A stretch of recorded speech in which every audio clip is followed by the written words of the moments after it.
I saw some of the memes. Apparently, he pulled up to the fight with his cheeks out. That was insane. I don't know what the whole purpose of that was. But they ask a question here, why would Netflix do that? What is up, ladies and gentlemen? Welcome back to another episode of Find Your Formula Reacts. Now, today we're diving back into this. I had an original video, but Netflix killed it, or not Netflix, YouTube killed it because I guess it was copyrighted by Netflix. But we are still going to go back in, and hopefully this video doesn't get removed, talking about the Anthony Joshua versus Jake Paul fight. I'm going to be giving you guys a little bit of breakdown, a little bit of boxing knowledge, just so you can see exactly why AJ took the victory and Jake was knocked out. So without any further ado, let's get into the video. The entire fight between Jake Paul and Anthony Joshua looked like a staged performance from the very beginning rather than a high-level sporting contest. Joshua acted as if he clearly understood the limits of what was allowed. Don't force the action. Don't go all in. Don't switch on predator mode from the opening seconds. But did Anthony Joshua really go off script in round 6 and actually break Jake Paul's jaw? If we discard the scripted version, the fight immediately turns into pure absurdity. A two-time heavyweight world champion, still an active top. One thing to notice is throughout the whole fight, Anthony Joshua did not move from the center of the ring, not even once. He maintained the center the entire time. And when you maintain the center in a boxing match, you make it to where your opponent either has to come to you or they're going to succumb to the pressure that you're going to give them. Right? It's like staking your flag and being like, this is the hill that I am willing to die on, and you're going to have to come and take it from me. You see a lot of good boxers do this, and he was very good at setting up counter strikes, setting up counter shots as well. In the earlier rounds, whenever Paul was super active and kind of moving and dancing around, but his conditioning gave out on him, and I think that's what ultimately led him to losing the fight and getting his jaw snapped.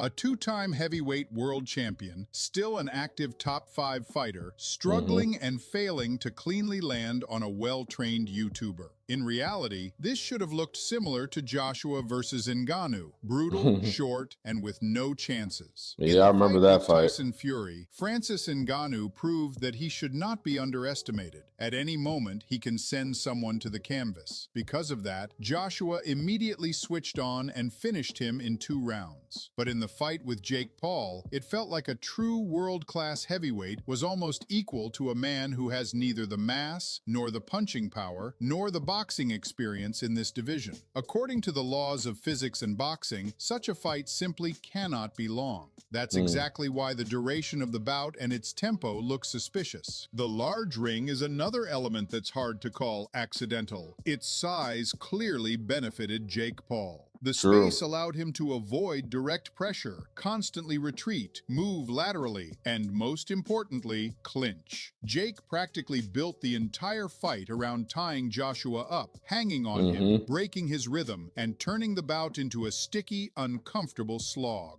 This was not a tactic for winning, but a tactic for surviving. Yeah, I was going to say, that was a tactic for survival. Trust me. If you ask anybody who's ever been competed in fighting, even if it's wrestling, boxing, Muay Thai, whatever, when you get hit with something crazy and you get hit with something big, even MMA guys, they get hit with something, they wobble around. The first thing they try to do is clinch. The first thing they try to do is like, yo, I need to close the distance because this dude just knocked me crazy. And AJ has power. I mean, he's a heavyweight, and like they said, top 5 active fighter. He hits you with something. He can hit you with a jab, and it'll feel like a right uppercut. You get what I'm saying? I think he has maybe like 30 pounds on Jake Paul. So they're 100% right. The pacing of the fight did seem a bit small. I did not catch the ring size, though. The ring size caught me off guard as he's talking about it here in this video. I did not realize the ring was as big as it was. But again, when something's a cash grab and something's a money grab, you'll do absolutely everything you can to milk it dry. Can't say I blame him. Dude made like what, $92 million to get his jaw broke? Some of y'all girls right now getting their jaw stretched out for free. Let go. Dragging the fight out. At first glance, what's the point? First, survive. Second, shock people with the fact that he managed to rock Joshua in round 4. Throughout the entire fight, there was a strong feeling that Joshua was deliberately stretching the bout. He didn't go for combination finishes, didn't trap his opponent in the corner, didn't invest his punches the way he does against real threats, and he didn't even throw his right hand. It was as if he was letting Jake breathe, giving viewers the illusion of intrigue. For the general audience, Mm, it looked like a tense fight, but for people who understand boxing, it looked like a controlled show. In essence, this bout became a continuation of the same line as the Conor McGregor versus Floyd Mayweather fight. The same mm-hmm. circus, the same selling of a loud name against a professional. But there is Right. an important difference. Conor was an elite MMA fighter and physically matched his weight class, and Mm-hmm. Floyd looked like an out-of-shape veteran, which made the fight script seem less insane while watching. But even there, you could clearly see the moment when Floyd stopped playing games and decided to finish Conor, a boxer Mm-hmm. who God knows when last knocked someone out. He effortlessly steamrolled McGregor without even breaking a sweat. That was the logical outcome of such a matchup. Jake Right. Paul, on the other hand, is a media project who looks completely out of place in the heavyweight division. Logically, Joshua should have destroyed him in one round, and the very fact that the fight dragged on says a lot. Nevertheless, Jake did manage to land a few shots on Joshua's head. Those Mm-hmm. punches were not critical, but they clearly bruised the champion's ego. After that, Mm. Joshua started working noticeably harder. His movements became sharper, his punches heavier, the pressure more tangible. As if he realized he had been playing a role for too long, and it was time to remind everyone where the line between show and real danger lies. Right. After all, Right. this matchup was already a hit to AJ's image, and if he allowed Paul to land freely, that would seriously raise questions. That is true. Whenever you are a serious fighter, and it's like being a fighter now is like being like a SoundCloud rapper in like 2016, right? But when you're at the level that AJ's at, and you just let some, obviously Paul wasn't going to win, right? But if you let some YouTuber just kind of land at will, everyone's now kind of looking at you in the division like, I don't know, man. Like, yeah, you won the fight, but at like, how did you win the fight? You know what I'm saying? If he would have won like by split decision, it's basically like he lost the fight. Because everyone, like I said, all the real threats, it's a dog eat dog world in the fight game. It's a very lonely sport. It's a very lonely game. Everyone have been looking at him like, oh, he's prey now. Yeah, yeah, yeah. He's prey, man. He got pieced up by a Cyberman. Yeah, yeah, yeah. He's prey. He's prey. He's not a real threat. About Joshua's future in boxing. That's why after Jake's heavy punch in round 4, Anthony Mm, began forcing the action. The ending yep. looked logical and even necessary. A brutal, precise shot to the jaw put an end. Mm, For Jake, it ended with a knockout, a fracture, and a hospital bed. This moment mm, seemed to bring the viewer back to reality. No matter how many scripts and agreements there are, the difference in class and power eventually takes over. But credit yeah. must be given to Paul. He didn't go unconscious and didn't even pretend to. He truly took the shot to the jaw, which actually broke. After the Mm, second show instead of boxing on the Netflix platform, serious questions arise. Is it even worth subscribing for their sports events? Every sporting event they put on is pure pro wrestling. Yes, they already have the rights to WWE, but why turn damn, boxing I into didn't the even know same that. WWE, only far less entertaining? There has never been a streaming service that seriously offered viewers obviously staged events. People watched the Paul versus Tyson fight indulgently because of Mike's age and the desire to see him in action for at least one more minute. But this Yeah, I wasn't gonna watch that fight, man. I wasn't going to disrespect Mike Tyson or myself watching that fight. I saw some of the memes. Apparently, he put up to the fight with his cheeks out. That was insane. I don't know what the whole purpose of that was. But they ask a question here. Why would Netflix do that? If you feed your population bread and you give them circuses, they'll never revolt.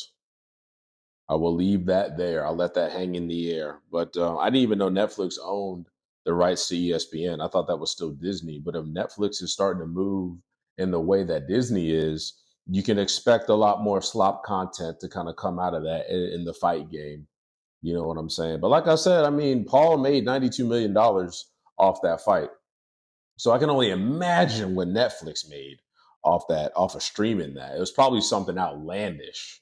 But I mean, That's the world we live in. Consumerism or capitalism at its best. Especially since Jake Paul was originally supposed to fight Gervonta Davis, a man whose size is comparable to the leg of an average person. How would that fight have gone? Davis is a multiple-time undefeated champion, an active best fighter in his weight class. Would he Hmm. also be forced to walk around the ring pretending that this is how he fights? And how would the size difference problem be solved? Because from the Joshua fight, it's obvious that Jake, despite the script, would throw hard if he had the opportunity. Now Right. imagine if a decorated fighter like Gervonta went down from Jake's punches while Jake wasn't following a pre-written script. In short, this format of sporting events is too strange and dishonest toward the audience. When you Yeah. buy a professional boxing broadcast, everything is clear. When you buy influencer fights, everything is clear. In both Mm. cases, they try to win. The difference is only the skill level. But Netflix fights look like clickbait from a multi-billion-dollar corporation. Write in the comments whether you will continue watching fights on Netflix and whether you like their format of sporting events. After such a fight, it's logical to ask, what's next? For Jake Paul, it's obvious that he should stay far away from real heavyweights. His true level is other well-trained media personalities. A Hmm. potential fight with Andrew Tate looks logical from a show and hype perspective, but even Yeah. here doubts arise. Tate already twitches, fidgets, and shows clear fear at stare-downs, and that's without a single punch being thrown. In a real ring, the pressure could break him psychologically before the fight even starts. After all, years of trash talk have placed a mountain of expectations on Andrew's shoulders, and if the fight That is with Chase true. Demore goes badly, a matchup with Jake loses its meaning. However, if Tate overcomes his nerves and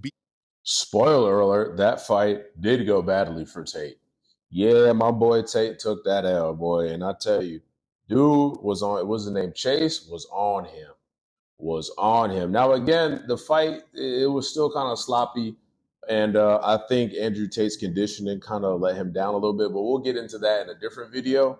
But I wouldn't mind. That does make sense from a class perspective. You got this YouTuber guy who got famous over the years, built up his platform, and then you got Top G. You know what I'm saying? Kind of swooped in and saved a lot of young men's lives and stuff like that. It makes sense for those two to fight.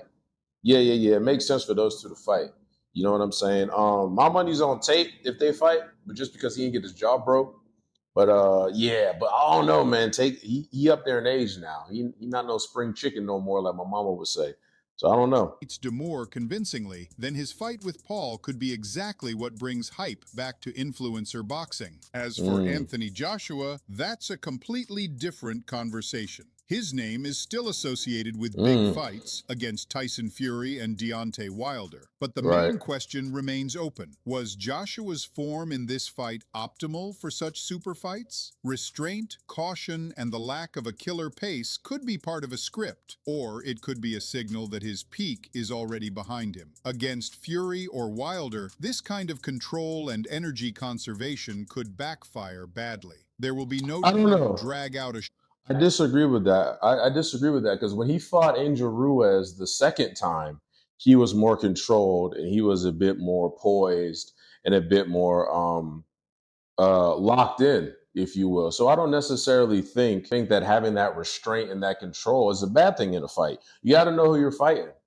Yeah, you got to know who you're fighting. If you're fighting somebody who's always going to be going at 100 million miles per hour and you need to back them down, you need to figure them out, take that pace, especially with a tall guy like that. Take that pace, work behind your jab, let him come to you, and you're going to catch him with something stupid, especially if he knows that he's behind on points. So I don't necessarily agree with that. But hey, guys, listen, that is all I have for this video.